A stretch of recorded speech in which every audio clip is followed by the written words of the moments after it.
silakan duduk. Shalom. Bagaimana kabarnya? Luar biasa. Saya percaya jemaat di tempatnya jemaat yang luar biasa.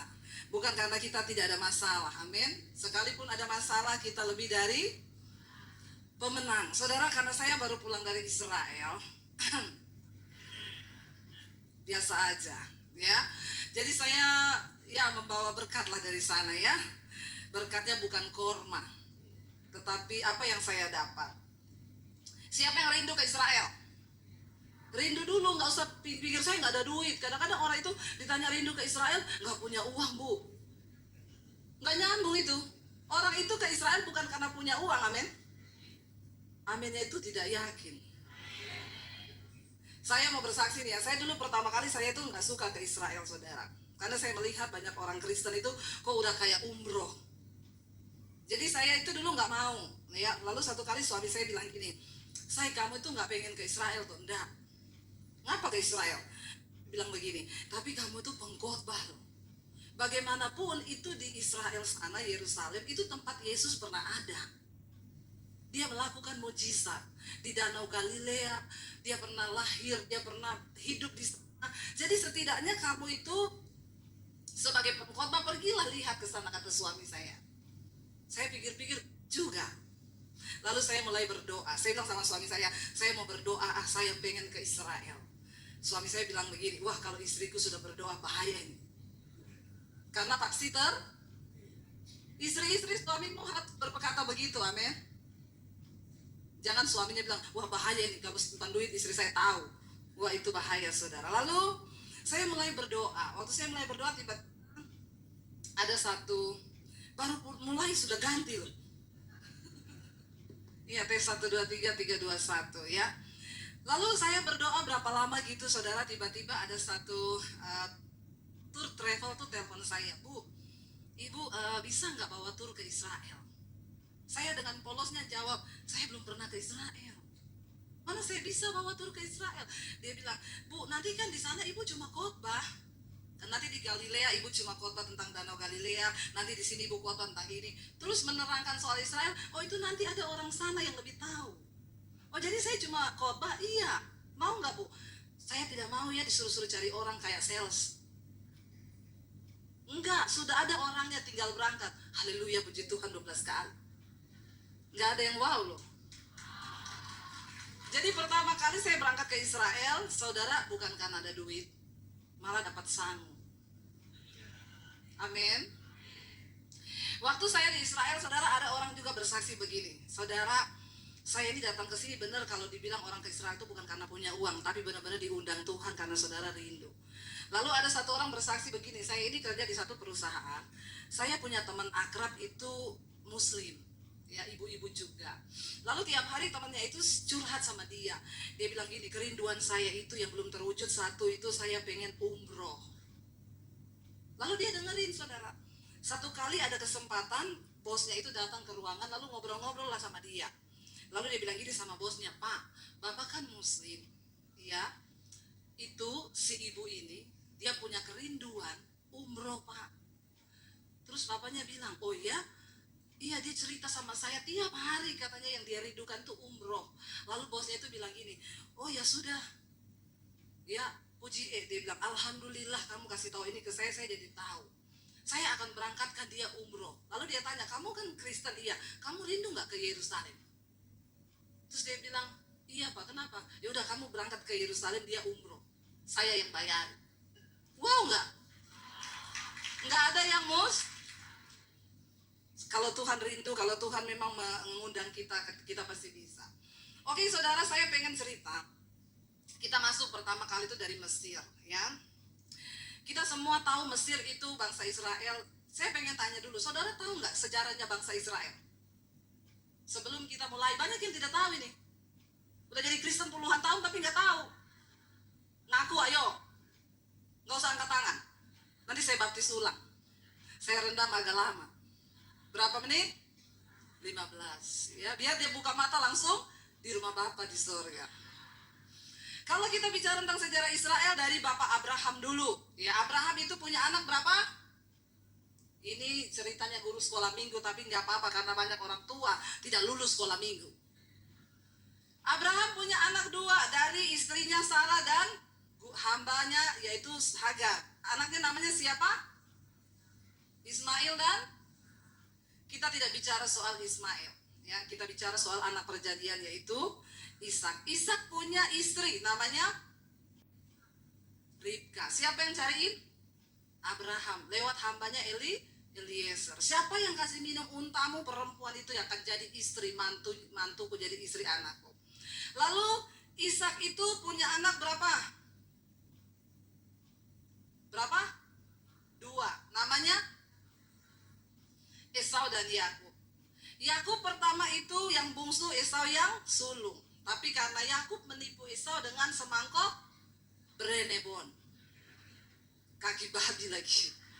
Hati-hati yang makan berenebon di sini ya. Akhirnya Esau menjual hak kesulungannya dengan cara dia ditipu sama Yakub. Tapi orang yang suka nipu pasti kena. Makanya jangan suka bilang kanan kirimu, jangan tipu-tipu. Apalagi suami istri, lihat-lihatan pandang matanya bilang, jangan suka menipu. Amin. Lalu Yakub saudara bekerja pada Laban, kita tahu. Karena dia pernah menipu Yakub, apa yang engkau tabur itu pasti akan engkau tuai. Amin saudara.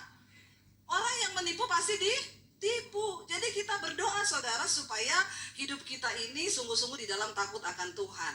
Apa yang kau tabur akan engkau tuai. Itu hukum alam dan hukum Allah. Dua hukum, benar-benar semua dapat. Lalu Yakub bekerja pada Laban. Dia kepengen anaknya Laban. Namanya siapa? Rahel. Dapatnya siapa? Waktu malam pengantin dibuka kerudungnya, ternyata bukan Rahel tetapi Lea. Syok, tapi sudah nikah, ya terpaksa. Dia tetap cinta kepada Rahel, dia berjuang lagi. Bekerja 7 tahun untuk dapatkan Rahel. Lalu dia dapat Rahel. Dari Rahel dan Lea dan juga gundik-gundik istrinya, dia punya anak berapa? 12 suku Israel. Yakub itu dirubah namanya menjadi Israel. Artinya apa? Yang bergumul dengan Allah. Waktu dia bergumul itu dengan bayangan hitam, dengan orang besar, ternyata itu Allah. Disitulah dinamakan, namanya adalah Israel, yang bergumul dengan Allah. Lalu saudara, dia punya anak 12. Salah satunya siapa? Yusuf. Ingat, Yusuf akhirnya dibuang oleh saudara-saudaranya ke Mesir. Dia dibuang ke sumur, dijual sebagai budak dan lain sebagainya. Akhirnya sampailah dia di Mesir. Kenapa Yusuf dibuang? Karena Tuhan sudah merancangkan Yusuf akan menjadi pahlawan bagi keluarganya. Akhirnya saudara, Yusuf dibuang. Makanya kita tuh kalau dibuang, kalau menghadapi sesuatu, jangan buru-buru salahkan Tuhan. Karena Tuhan pasti punya rencana. Tapi memang manusia dengan Tuhan beda tipis. Tuhan maha tahu, manusia sok. Bilang kanan kirimu, bertobat. Jangan sok tahu.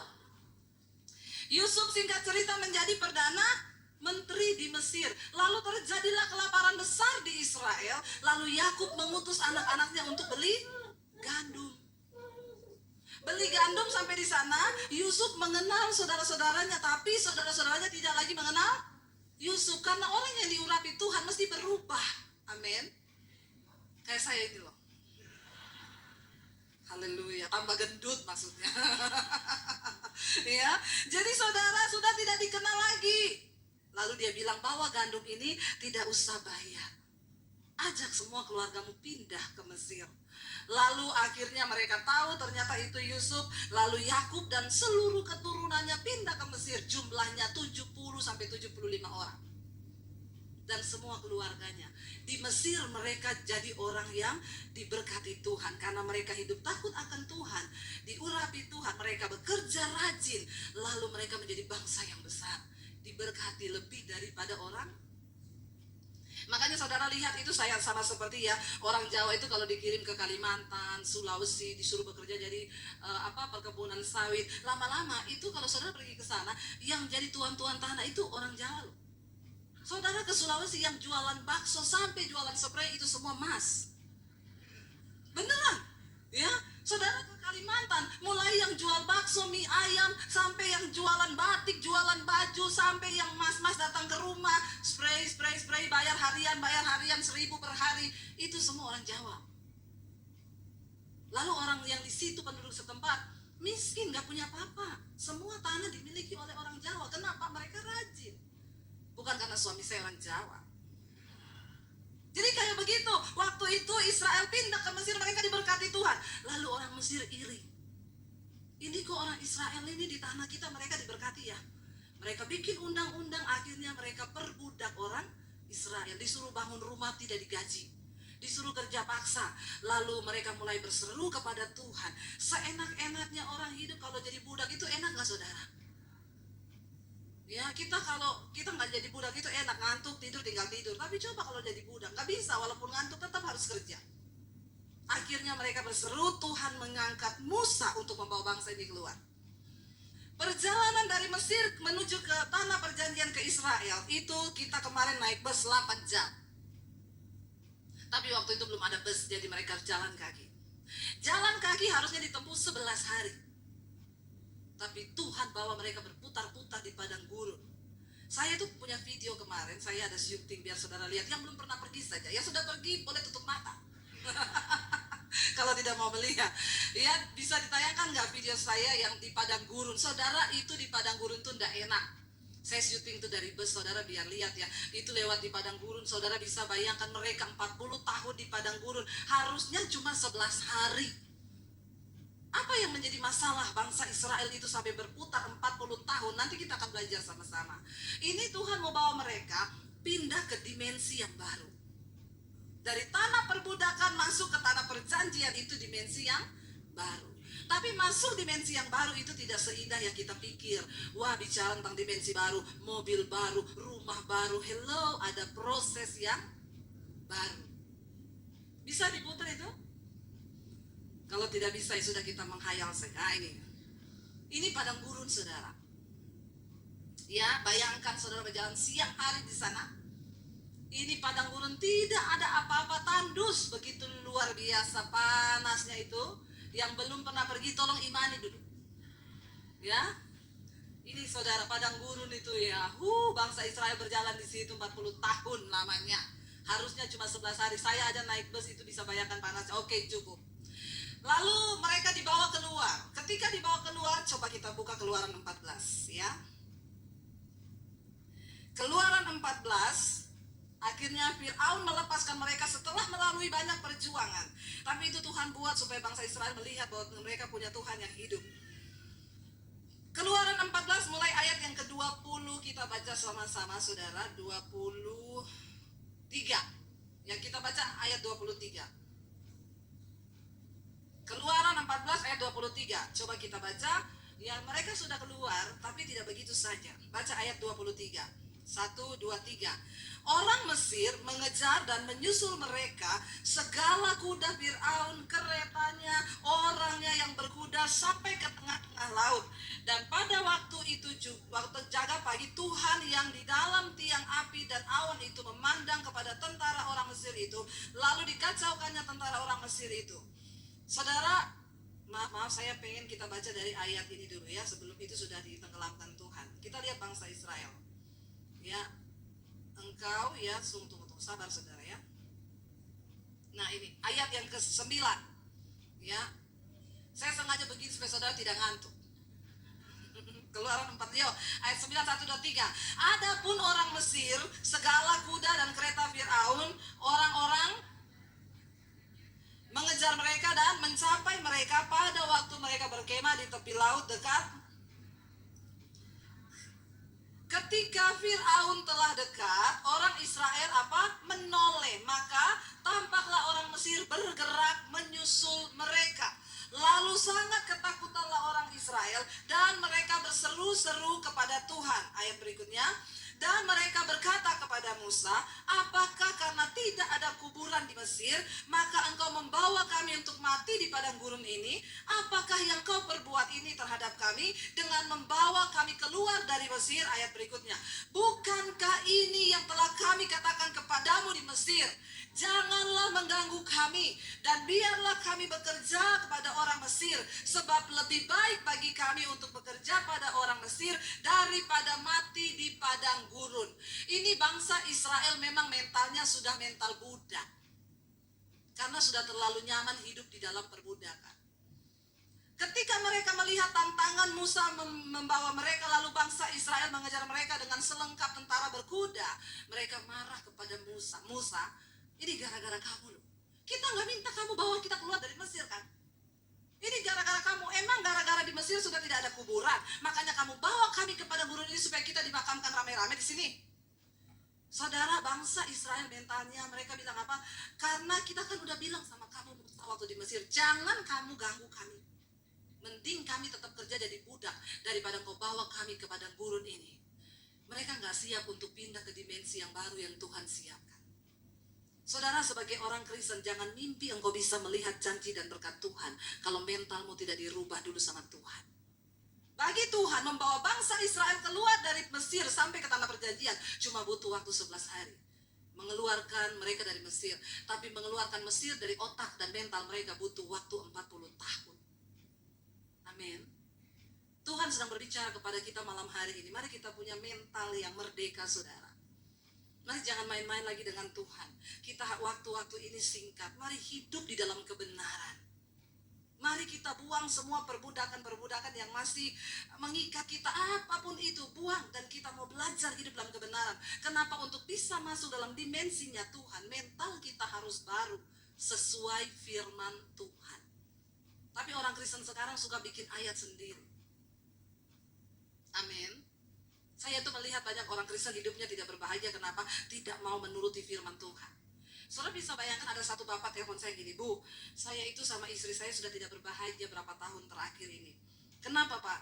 Istri saya tidak melayani saya lagi. Dalam hal apa? Dalam segala hal. Lalu saya tuh berdoa sama Tuhan, Bu, Tuhan mau dibawa kemana rumah tangga ini? Tuhan itu baik, Bu, Tuhan kirim wanita lain. Astagfirullah, subhanallah. Saudara ya, saya bilang siapa yang kirim Pak? Tuhan kirim. Kenapa Bapak bisa bilang Tuhan yang kirim? Karena kan saya lagi dalam pergumulan. Istri saya tidak ngurusi saya. Ini wanita mengurusi saya, Bu. Dan dia satu nasib dengan saya. Dia dicuekin suaminya, saya dicuekin istri saya. Dan kami sehati, serasa, sejiwa, seroh. Saya bilang sama-sama masuk neraka. Ngeri loh. Bisa ngomong Tuhan yang kirim loh. Ini kan bikin ayat sendiri, saudara.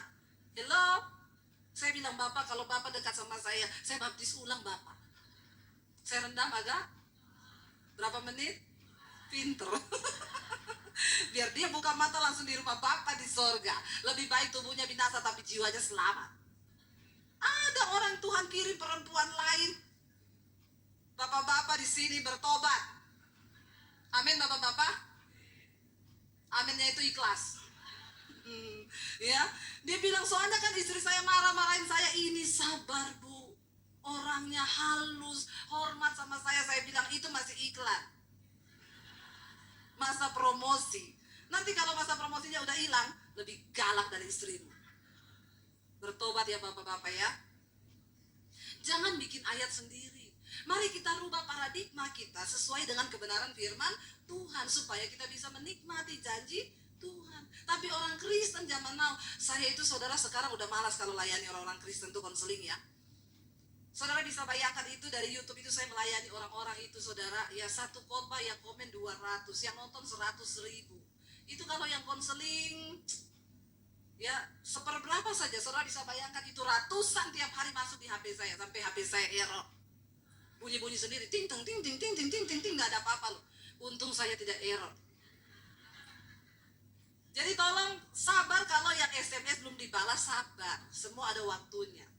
Saya tuh balas-balas SMS kalau malam mau tidur, saudara. Saya balas SMS di situ. Jadi kadang kalau mau tidur malam suami saya diam, saya lagi balas SMS. Ya, dia manggil saya tidak jawab, saudara. Satu kali dia SMS saya, dia WA, Ibu Debbie, saya mau konseling. Saya baca dari suami saya. Saya tanya mau konseling apa Pak? Istri saya mencuekin saya Pak. Dia bilang istri saya mencuekin saya Bu, gimana caranya? Saya bilang dibujuk pakai duit Pak. Ya, jadi tolong sabar saudara. Itu yang saya balas ratusan orang setiap hari. Tapi saya itu senang kalau dapat orang yang konseling, ibu, saya mau mengejar perkenanan Tuhan, ibu saya mau berkenan, itu enak balasnya. Tapi kalau dapat yang Kristen yang sudah bongkotan, berakar, dan masih hidup kayak bangsa Israel, aduh itu merubah mentalnya itu udah nggak bisa. Ibu saya minta bercerai saja, saya sudah tidak tahan. Coba kalau ibu jadi saya, nggak mau saya. Dia balas begitu saudara. Coba kalau ibu jadi saya, nggak mau lah, saya bukan kamu. Kamu yang nikah sendiri. Ada lagi ibu Debbie, tolong ya, suami saya pemabok, penjudi, tukang pukul, komplit banget suaminya bu. Dapatnya di mana dulu? Udah gitu dia tidak mau bertobat, saya minta ibu doakan suami saya. Saya bilang itu suamimu bukan suami saya. Jangan suruh saya berdoa buat suami saudara, amin. Enak aja lu yang kawin, siapa yang doakan siapa? Ini orang Kristen yang salah jalan ini. Saya bilang suami saya aja jarang saya doakan. Karena dia sudah bisa berdoa sendiri. Jangan suruh pendeta berdoa buat suamimu. Tidak ada doa yang lebih mujarab bagi seorang suami selain doa amin ibu-ibu. Jadi berhentilah suruh pendeta berdoa buat suamimu, amin. Berdoa bagi suamimu sendiri. Lalu bangsa Israel itu saudara marah sama Musa. Mereka mengelut, kenapa kamu bawa kami keluar? Kami lebih senang di sana makan enak walaupun kami budak. Banyak orang Kristen hidup begini, yang penting aman aja, udah. Saudara, Tuhan membawa kita ke level yang lebih tinggi. Tapi tinggalkan mental-mental budak yang tidak berkenan pada Tuhan. Lalu akhirnya dikatakan di sana apa, kita baca selanjutnya saudara. Tuhan bikin mujizat kan. Saudara, kalau kita itu ke Israel sana yang saya bilang kemarin, kita melalui padang gurun. Setelah lewat padang gurun itu, kita akan melewati yang namanya terowongan itu, terusan Suez. Itu jaraknya cuma 2 kilo, tapi kita masuk di bawah laut. Itu terusan yang menghubungkan dua benua. Cuma lewat beberapa menit sudah tembus di benua sebelah. Disitulah diperkirakan dulu Musa membelah laut. Karena cuma 2 kilometer. Nggak mungkin kalau laut samudra yang besar itu dibelah saudara. Ya, jadi di sana, kita baru tahu, di sini cuma 2 kilo kita lewat masuk ke dalam laut, sudah tembus ke sebelah. Kalau di situ dibelah masuk akal karena cuma 2 kilo. Sudah nyebrang kita. Lalu mereka akhirnya, kita tahu ceritanya ketika Musa menyeberang, lalu bangsa Israel itu menyeberang, lalu orang Mesir masuk, kita tahu Tuhan mengacaukan, lalu akhirnya airnya tertutup, bangsa Israel lolos, lalu bangsa Mesir tenggelam.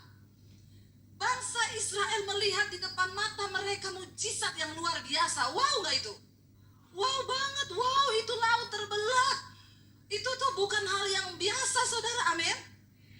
Tapi ketika setelah itu mereka sudah bersorak, ajaib Tuhan dahsyat, harusnya cukup kan? Tapi tidak. Kita baca yuk sama-sama Keluaran pasal yang ke-15. Baru satu pasal ini, satu pasal kemarin Tuhan bikin mujizat, Keluaran 14. Keluaran 15 saudara lihat di sana. Kita buka ayat yang kedua, mereka nyanyi itu kan Keluaran 15. Habis melihat mujizat Tuhan mereka nyanyi. Kita lihat Keluaran 15 ayat 22. Di Mara dan Elim. Ya. Kita baca sama-sama 1, 2, 3. Musa menyuruh orang Israel berangkat dari laut Teberau, lalu mereka pergi ke padang gurun Syur. 3 hari lamanya mereka berjalan di padang gurun itu dengan tidak mendapat. Saudara bayangkan 3 hari jalan tanpa. Saya tuh pernah puasa 3 hari 3 malam gak makan gak minum. Langsung turun 5 kilo. Yang mau coba silakan. Ya, karena waktu itu Tuhan suruh, kalau Tuhan suruh jangan saudara. Saya mau disantet orang, saya berdoa Tuhan suruh saya puasa. Saya ambil doa puasa itu. Hari yang kedua, hari masuk hari yang ketiga, sekujur tubuh saya keluar bintik-bintik merah. Saya takut, lalu dibawa sama teman saya ke dokter. Dokter bilang, kenapa bisa terjadi begini? Saya bilang, saya puasa dok. Ini masuk hari ketiga. Nggak makan, nggak minum, iya. Gila, dia bilang. Orang nggak minum 3 hari mati loh. Karena tubuh manusia itu 80% air. Saya bilang, tapi saya nggak apa-apa. Saya masih naik motor loh saudara. Hari ketiga itu saya masih naik motor. Tidak apa-apa, tidak pusing, tidak apa. Tapi keluar semua bintik merah. Dokter bilang, ini racun yang keluar di permukaan kulit. Bagus itu, toksin. Ada yang mau toksin? Coba. Dan langsung turun 5 kilo. Waktu itu saya mau disantet orang. Saudara tahu, akhirnya orang yang disantet itu kerasukan. Dia menyantet saya, dia yang kerasukan. Tuhan kita, Tuhan yang dahsyat. Saudara bisa bayangkan ini bangsa Israel bukan puasa tapi terpaksa 3 hari jalan di padang gurun kayak yang saya kasih lihat tadi tuh, dan tidak minum. Marah nggak mereka? Apa ayat yang berikutnya bilang? Yuk. Sampailah mereka ke Mara, ayat 23. Sampailah mereka ke Mara, tetapi mereka tidak mendapat minum air yang di Mara itu karena pahit rasanya. Itulah sebabnya dinamai tempat itu, orang di tempat itu Mara. Mereka menemukan satu sumber air, ada sumur di sana. Bisa ditunjukin fotonya? Saya foto di situ, saudara. Jangan gagal fokus. Ini sumurnya di Mara. Diameternya itu ya sekitar 2 meter ya luasnya. Dan saya melihat ke dalam masih ada air di sana. Saudara, saya yakin sebenarnya waktu saya berdiri di situ, saya lagi bertanya sama Tuhan, wah ini siapa? Itu sudah cukup. Nanti orang gagal fokus. Waktu saya berdiri di situ, saya melihat ke dalam itu, saudara. Saya bertanya, Tuhan, kenapa air di sini ini pahit? Tidak ada di Alkitab sih, tapi saya dapat hikmat Tuhan. Ini saya tidak bikin-bikin, dan saudara jangan juga terlalu, ini nanti saya dibilang sesat atau apa. Ketika saya berdiri di situ, saya merenung, saya dapat sesuatu dari Tuhan di hati ini. Sebenarnya air itu tidak pahit, tapi Tuhan bikin pahit. Karena Tuhan mau menunjukkan sesuatu kepada bangsa Israel. Nggak mungkin lah orang gali sumur pahit kecuali ada pabrik konveksi di situ, tekstil. Kita tahu di situ tidak ada pabrik, amin. Lalu saudara, apa yang terjadi? Mereka jalan 3 hari 3 malam, sudah cukup itu foto, tolong ditutup. Ya, mereka jalan 3 hari 3 malam. Ini tidak minum, lihat sumur ada mata air. Wow nggak? Wow, ini pengen minum kan? Begitu sampai di situ mereka minum, astaga, jamu. Pahit. Pahit, saudara. Tambah marah nggak? Wah, memang ini cari gara-gara. Udah haus pengen minum, pahit. Lalu apa yang Tuhan katakan? Coba kita baca ayat yang ke-24, dikatakan di sana apa? Lalu keluar sudah senjatanya mereka nih. Iya kan, Tuhan bilang nih kan, pasti kan. Lalu bersungut-sungutlah bangsa itu kepada Musa, kata mereka, apakah yang akan kami minum? Saudara bayangkan itu bangsa di bawah Musa, bukan 1-2 orang, bukan 100-200 loh. Mulut mereka itu bersungut-sungut. Ya, itu Musa orang yang paling lembut hati. Makanya kalau saudara pergi ke Nebo, di situ Musa Tuhan suruh naik ke atas gunung ini, lihat ke bawah tanah perjanjian, tapi kamu gak boleh masuk. Kenapa? Engkau melanggar kekudusanku. Waktu bangsa Israel bersungut-sungut minta air, Tuhan bilang, Musa, arahkan tongkatmu ke gunung itu, bilang keluarlah air. Tapi Musa marah, emosi. Karena emosi itu berjangkit. Marah itu berjangkit. Amin, ibu-ibu. Makanya ibu-ibu tolong mulutnya dijaga, amin. Yang tukang bersungut-sungut mulutnya itu ibu-ibu ini. Ya, kalau masih bersungut-sungut lagi, dibaptis ulang. Masukin sedikit air ke mulut. Biar tidak bersungut-sungut, saudara ya.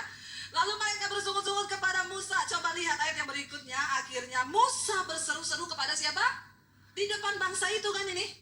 Mereka melihat lagi kan, Tuhan izinkan semua itu terjadi. Dan Tuhan menunjukkan kepadanya sepotong kayu. Lalu Musa melemparkan kayu itu ke dalam air, lalu air itu jadi es teh. Wow, enggak saudara, jalan 3 hari 3 malam, haus meminum, enggak bisa, pahit, dirubah jadi es teh. Tuhan tahu bangsa itu butuh gula sedikit. Kenapa? Untuk supaya tambah energi. Mau jalan 40 tahun. Saudara, seringkali Tuhan mengizinkan yang pahit itu datang dalam hidup kita. Jangan cuma suka yang kebanyakan manis jadi itu pinter semua. Jangan jadi diabetes.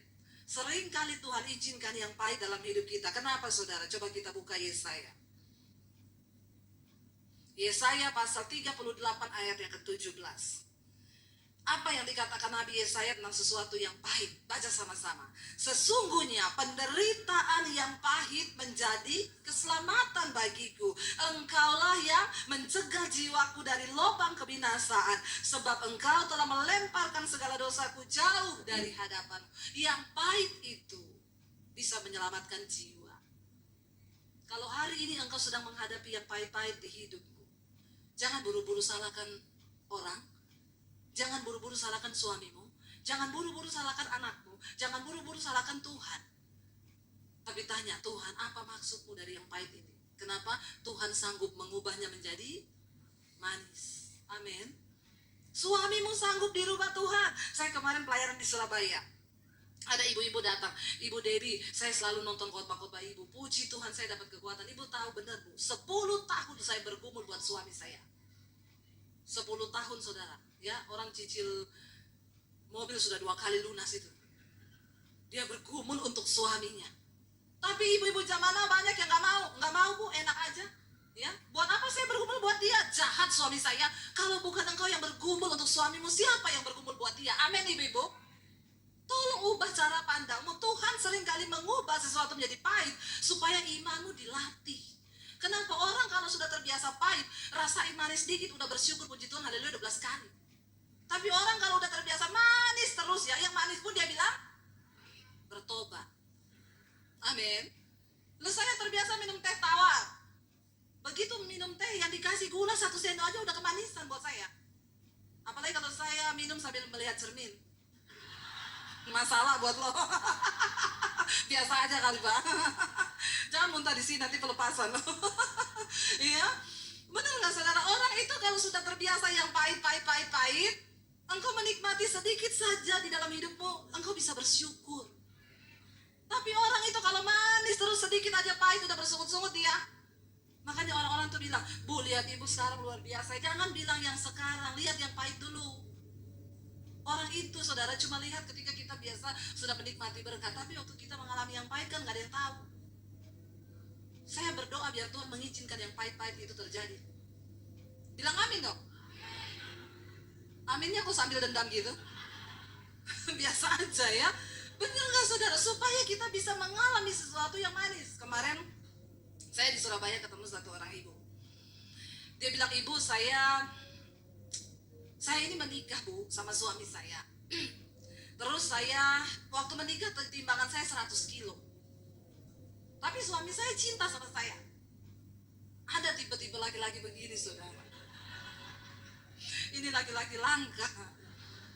Dia nikahi perempuan umur berat badannya 100 kilo loh. Terus saya ketemu dia langsing, saya bilang, lah ibu kenapa langsing? Tunggu saya cerita bu. Saya mau tanya resepnya kan saudara. Lalu saya menikah, saya hamil dan melahirkan. Lalu timbangan saya terakhir 120. Haleluya ya. Tapi suami ibu tetap cinta. Ya kelihatannya tetap cinta. Sampai satu kali dia bilang, benar yang Ibu Debbie ngomong itu. Saya nonton semua khotbah-khotbah ibu di YouTube. Itu ciri-ciri laki-laki selingkuh, HP dipakein password. Ibu-ibu kalau ada suamimu HP-nya dikasih password dan engkau nggak tahu, itu sudah 100% saya jamin. Tidak ada lagi keraguan. Itu pasti selingkuh. Hati-hati ya, bapak-bapak tidak perlu menyembunyikan sesuatu dari istri. Karena Alkitab bilang tidak ada yang tidak dibukakan. Amin bapak-bapak. Ini bapak-bapak kena terus. Karena yang khotbah perempuan. Ya. Lalu saudara dia bilang, satu kali bu, anak saya ini kan sudah ABG, mungkin anak ABG itu kan canggih. Dia bilang sama saya gini, mama tahu nggak sih password HP-nya papa? Dia bilang enggak, kenapa? Saya kasih ya, nanti kapan-kapan mama buka. Tuhan itu kan pasti membuka sesuatu yang tersembunyi. Sudahlah bapak-bapak, mending aku biar enteng. Mumpung masih ada waktu diselesaikan. Lalu dia bilang, saya penasaran, anak saya bilang begitu bu. Satu kali suami saya tidur, HP itu dia selipin di bawah bantal, di bawah kepalanya. Saya ambil HP-nya, saya buka. Ya ampun ibu, saya kaget. Dia sudah mau menikah dengan itu perempuan. Sudah urus sampai ke minta surat-surat, ambil form untuk pernikahan. Dia sudah beliin rumah itu perempuan bu. Saya marah bu. Paginya saya tanya, kami berantem, lalu suami saya jawab saya, coba kamu bercermin di cermin, mana ada laki-laki tertarik sama modelmu kayak begitu. Astagfirullah. Dia bilang itu saya pakai di sambar petir. Suami saya yang selama ini bilang cinta walaupun saya gendut. Saya langsung tertarik, ibu saya lihat foto ibu yang itu bu 100 kilo. Dia liatin saya 120 kilo, saya bilang saya saja tidak tertarik ibu. Apalagi laki-laki. Astaga Tuhan,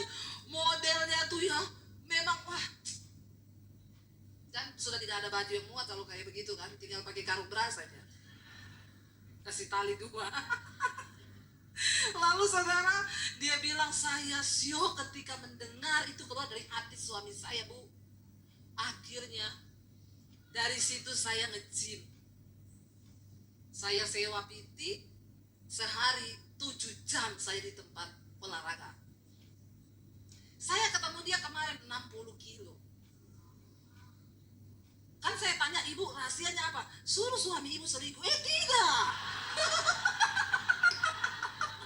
Kurang ajar, saya bilang tolak dalam nama Yesus. Berani coba. Lihat saja siapa yang kurus, saya atau dia. Ya, dia dengan santainya jawab begitu, saudara. Mau Bu kurus, suruh suami selingkuh. Ya, saya bilang tidak ya. Dan akhirnya karena dia sakit hati, dia kepahitan, singkat cerita dia juga selingkuh. Dia bilang, ibu, ternyata apa yang suami saya ngomongin masuk sampai ke dalam hati saya. Dia bilang, coba siapa laki-laki yang mau suka sama kamu? Saya selingkuh berkali-kali untuk membuktikan bahwa ada laki-laki yang suka sama saya. Karena sudah 60 kilo. Seringkali yang pahit itu Tuhan izinkan terjadi memang. Tapi sekarang mereka sudah dipulihkan Tuhan. Dia bilang akhirnya, satu kali Bu saya bangun pagi, mata saya gak bisa lihat. Tuhan itu punya cara yang ajaib untuk menegur kita. Saya buta tanpa ada tanda-tanda, Bu. Saudara, makanya ya lihat kayak BCL, suaminya 40 tahun. Tidak ada sakit. Makanannya bersih, tidak makan gorengan kayak kita. Bener gak? Makannya steril. Lagi di iklan untuk salah satu produk kesehatan jantung. Lo tiba-tiba lagi tidur meninggal karena hidup ini kan gak ada yang tahu kan. Makanya jangan sombong terus. Ya, hidup dalam dosa. Barusan ada yang konseling sama saya, ibu saya mau konseling, suami saya pelayan Tuhan di gereja. Saya punya 2 anak. Dia selingkuh, gonta-ganti sama perempuan. Perempuan itu hamil disuruh gugurin. Saya stres, Bu. Saya bilang sama dia, kamu itu pelayan Tuhan, kamu gak takut? Enggak, saya dikeluarin dari gereja juga sih ya. Dia tanya, apa yang harus saya doakan buat dia, ibu? Doa begini, Bu, saya tulis dengan huruf besar, Tuhan hajar suami saya. Loh, memang benar, kita udah gak ada cara lain kan? Hajar suamiku Tuhan, supaya dia bertobat. Entah bagaimanapun caranya. Ada orang yang nanti sudah di ranjang ICU, baru bertobat ada. Ada saudara, model begitu tuh ada. Ya, kalau sudah di ICU baru tobat, makanya Tuhan harus izinkan di ranjang ICU, habis itu lewat, tapi sempat bertobat. Masih bagus ya begitu. Itu berarti masih punya hati rindu bertobat. Kalau yang tidak tuh lagi naik motor, lagi naik mobil, kecelakaan mati di tempat tuh, nggak ada waktu bertobat. Makanya kalau hari ini saya berbicara depan saudara, jangan bilang saudara tidak pernah diingatkan Tuhan. Ya, ketika Lazarus itu ada di pangkuan Abraham, orang kaya itu ada di neraka. Dia bilang sama Bapak Abraham kan, Bapak Abraham izinkan aku pulang ke keluargaku, aku mau ingetin mereka supaya mereka hidup dalam pertobatan, supaya mereka tidak masuk neraka seperti saya. Abraham bilang apa? Kepada mereka sudah dikirim nabi-nabi hamba-hambaku untuk mengingatkan mereka supaya bertobat. Bapak Abraham bilang sudah ada Debbie Basir yang mengingatkan mereka. Kalau yang hidup saja yang masih ada di dunia mereka tidak dengar, apalagi kau yang dari dunia orang mati. Dipikir setan. Amin. Jadi hari ini kalau engkau mendengarkan suaranya, jangan keraskan hatimu. Amin saudara. Ayo kita bertobat. Dia bilang saya bangun pagi buta, Bu. Lalu kakak saya menegur saya, dia bilang kamu itu gak bertobat. Kamu tahu gak Tuhan itu mengasihi kamu, bertobat. Lalu dia bilang saya berdoa, Bu, Tuhan saya mau bertobat. Saya nangis di hadapan Tuhan. Lalu dia bilang saya mau dengar pendeta. Saya tanya sama kakak saya, bagaimana saya biar bisa bertumbuh iman saya. Kakaknya bilang cari tuh di YouTube pendeta-pendeta yang khotbah. Saya berdoa, Tuhan tunjukkan pendeta yang bisa membuat iman saya bertumbuh. Pertama kali yang saya dengar itu ibu. Ini bukan promosi. Tidak. Tapi yang belum subscribe, tolong subscribe. Debbie Basir TV, channel YouTube saya. Jangan lupa like, share, dan komen. Amin. Ya, saudara, tapi benar, makanya dia bilang, saya dengar ibu ke Surabaya, saya pengen telepon ibu, saya pengen ngajak ibu makan. Kenapa? Karena ibulah iman saya bertumbuh. Sekarang saya bertobat sungguh-sungguh, Bu. Setiap hari saya menangis di kaki Tuhan. Tuhan, terima kasih Engkau yang memulihkan saya, dan rumah tangganya sekarang dipulihkan. Mari kita punya mental, jangan kayak bangsa Israel yang menentukan berapa puluh tahun engkau akan berputar, itu engkau sendiri. Bukan Tuhan, amin. Tuhan itu bawa mereka berputar, tapi soal mereka terputar-putar, ya itu urusan mereka sendiri. Kenapa? Mereka nggak mau berubah paradigma dan cara berpikirnya. Tapi Tuhan tuh mau. Ya saudara, kita buka sama-sama Roma pasal yang ke-8. Saya pengen kita baca saudara Roma pasal yang ke-8. Mulai ayat yang ke-15 dan ayat yang sebelumnya kita baca ayat yang ke-21 dulu ya. Roma 8 ayat 21. Tetapi dalam pengharapan, karena makhluk itu sendiri juga akan dimerdekakan dari apa? Perbudakan kebinasaan dan masuk ke dalam kemerdekaan kemuliaan anak-anak Allah. Ayat yang berikutnya, sebab kita tahu sampai sekarang segala makhluk sama-sama mengeluh dan sama-sama merasa sakit bersalin. Ayat yang berikutnya, dan bukan hanya mereka saja, tetapi kita yang telah menerima karunia sulung roh, kita juga mengeluh dalam hati kita sambil menantikan pengangkatan sebagai anak, yaitu pembebasan tubuh kita. Saya mau bilang saudara, gambaran bangsa Israel itu gambaran kita.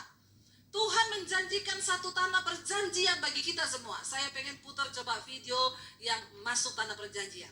Tadi saya sudah setel video yang kita di padang gurun Mesir, lalu masuk ke tanah perjanjian. Tuhan menyediakan bagi kita. Lihat Israel saudara. Wow, ini bukan padi saudara. Ini bukan sawah, ini gandum. Wow, hijau sekali itu ya. Lihat itu ada alpukat, mangga, pisang, jeruk. Ini Israel. Dari padang pasir yang kayak begitu tadi masuk ke tanah perjanjian yang penuh susu dan madu berlimpah-limpah. Itu kacang almond saudara. Ya. Ini Israel. Wow saudara ya. Gandum yang menghijau. Sudah cukup sampai di situ biar mereka penasaran. Biar mereka rindu pergi ke sana. Saudara, saya foto ada kembang kayak sakura. Saya foto di situ, saya bilang, fotoin dong sakura ya. Tur guide bilang, bukan ibu, itu kacang almond. Ternyata itu kacang almond. Nggak usah ketawain saya, saudara juga belum pernah lihat kan. Saya kasih tahu supaya saudara tahu. Nggak usah mengejek saya. Memang saudara juga udah tahu tuh pohonnya kacang almond, saya aja baru kaget. Itu bunga semua kayak sakura. Saya bilang, ini sakura ya. Dia bilang, hello, Abu nih, sakura di Jepang. Oh, persis ini buah almond. Dia bilang kacang almond itu berbuah subur. Saudara, Israel itu tanah yang diberkati. Bagaimana saudara nggak kepengen sih yang dari gurun tadi begitu masuk ke negeri yang begitu, mau nggak? Tapi harus dirubah mentalnya. Tapi kami menderita sekarang, Bu, penuh dengan pergumulan, kepahitan. Tidak apa-apa. Ayat tadi bilang kita akan dibebaskan dari perbudakan. Dan tidak tahukah saudara bahwa sampai saat ini segala makhluk itu mengeluh oleh karena beratnya tekanan untuk mencapai kekekalan yang Tuhan sediakan. Sekarang hidup kita di dunia ini gambaran Israel rohani yang sedang berjalan menuju ke tanah perjanjian yang sesungguhnya. Yaitu apa? Pembebasan tubuh kita. Selama kita masih hidup di dalam daging, maka kita pasti akan menderita. Amin. Jangan berpikir tidak menderita. Namanya daging masih menderita. Makanya Rasul Paulus berkata, aku benci kepada tubuh celakaku ini. Karena selama aku diam dalam tubuh ini, aku jauh dari Tuhan. Sekarang saudara lihat apa yang terjadi dengan China. Kita semua tahu China itu negara yang berkembang maju luar biasa. China memberikan hutang kepada bangsa-bangsa. Bangsa Arab, minyak itu semua utang dari China. Saudara tahu, Amerika aja utang dari China. Kenapa saudara? Karena yang menciptakan dunia ini nomor satu Tuhan. Selebihnya made in China. Benar gak? Luar biasa loh China. Dia menempati urutan nomor 2 setelah Tuhan. Lo amin atau amin? Diakui atau tidak? Semua ciptaan Tuhan selanjutnya made in China. Tiba-tiba kena virus begitu. Dan semua kelabakan. Ya, orang mati begitu saja. Dengan kecanggihan apa mereka mau menangkannya? Dalam waktu sekejap perekonomian hancur. Orang punya uang tapi nggak bisa beli apa-apa. Saya berdoa saudara, Tuhan lawat China. Biar hari-hari ini mereka berseru kepada Tuhan yang benar. Amin. Ini waktunya China cari Tuhan. Ini waktunya mereka mencari Tuhan. Yang terakhir kita baca ayat saudara.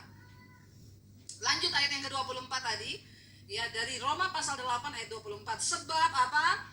Kita diselamatkan dalam pengharapan, tetapi pengharapan yang dilihat bukan pengharapan lagi. Sebab bagaimana orang masih mengharapkan apa yang dilihatnya, ayat yang terakhir.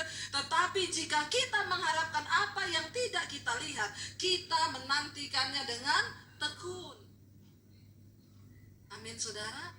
Kita sedang menanti. Bangsa Israel belum melihat tanah perjanjian, makanya mulutnya gini. Waktu masuk lihat negeri yang penuh susu dan madu itu. Tanah yang itu tanahnya sama loh saudara. Kalau nggak ditanami sama, tapi kenapa bisa begitu? Ya itu namanya tanah perjanjian. Itu namanya orang pilihan Tuhan. Jangan takut toko saya itu bu begini-begini, itu dikirimin orang, dilempari kotoran. Doa.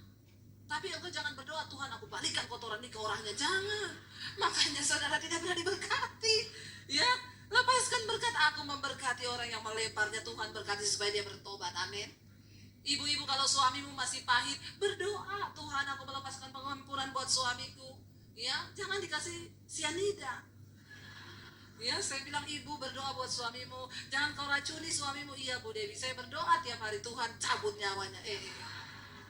Jangan, doa yang salah tidak didengar Tuhan. Kita berdoa supaya Tuhan rubah yang pahit jadi manis. Yang terakhir, benar-benar terakhir. Roma 8 ayat 15-16. Saya sengaja bilang terakhir terus supaya saudara itu masih ada pengharapan. Oh terakhir gitu ya. Yuk baca sama-sama, ini benar-benar terakhir. 1, 2, 3. Sebab kamu tidak menerima roh perbudakan yang membuat kamu menjadi takut lagi, tetapi kamu telah menerima roh yang menjadikan kamu anak Allah. Oleh roh itu kita berseru, ya Aba, ya Bapa. Ayat 16. Roh itu bersaksi bersama-sama dengan roh kita bahwa kita adalah. Dan jika kita, ayat 17, dan jika kita adalah anak, maka kita juga adalah ahli waris. Maksudnya orang-orang yang berhak menerima janji-janji Allah, yang akan menerimanya bersama-sama dengan Kristus, yaitu jika kita menderita bersama-sama dengan, supaya kita juga tidak ada jalan pintas menuju tanah perjanjian. Kita akan menerima segala sesuatu itu. Di sana dikatakan kita akan dimuliakan bersama-sama dengan Kristus, yaitu jika kita mau menderita bersama-sama dengan Dia. Saudara, saya undang imam musik. Ada orang bilang gini, Bu, ipar saya itu Bu, saya ini sudah berusaha berbuat baik, tapi ipar saya dan mertua saya itu bikin saya gondok. Saya bilang, puji Tuhan, haleluya. Maksudnya Bu, berarti ibu sedang dilatih, ibu lagi sedang sungguh-sungguh beribadah. Tapi sampai kapan ipar dan mertua saya akan seperti itu? Sampai ibu sudah tidak merasakan sakit lagi. Walaupun iparmu jahat, mertuamu jahat, engkau sudah merasakan manis, itu sudah selesai. Saudara, jangan menuntut keadaan berubah untuk engkau, tapi berubahlah untuk keadaan. Amin. Itu mental yang benar. Dan kalau engkau sudah menghidup itu, maka Tuhan akan memberikan janji-janjinya dalam hidup kita. Mari kita bangkit berdiri bersama. Engkau yang memberikan kami kekuatan untuk bertahan Tuhan. Kami tahu banyak yang sedang mengeluh, merasakan sakit bersalin. Menuju tanah perjanjian itu tidak enak bagi daging kami. Tapi kami mau dibentuk oleh Tuhan. Kami mau berubah Tuhan. Kami mau diproses oleh Tuhan. Bawa kami Bapa. Bawa kami Tuhan masuk menuju tanah perjanjian-Mu itu Tuhan. Kami tahu Engkau Allah Immanuel yang beserta dengan kami.